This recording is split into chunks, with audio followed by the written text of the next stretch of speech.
Procedono i lavori nel corso Vittorio Emanuele, nel tratto via Sassari, via Maddalena, con i disagi conseguenti per residenti e negozianti.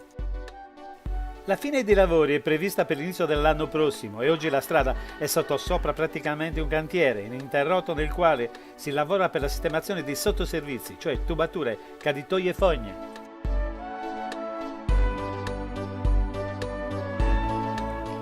Nel primo tratto, a 100 metri dalla via Sassari, è stata distesa una porzione di pavimentazione centrale realizzata con pianelle di granito. Quella laterale sarà invece realizzata con dei blocchetti in pietra tipo San Pietrini.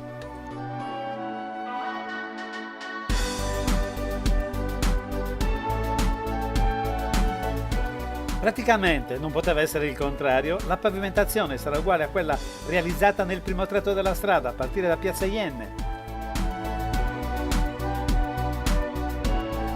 Inutile dire che commercianti e residenti stanno affrontando una serie di disagi che dovranno sopportare ancora per almeno 5 mesi.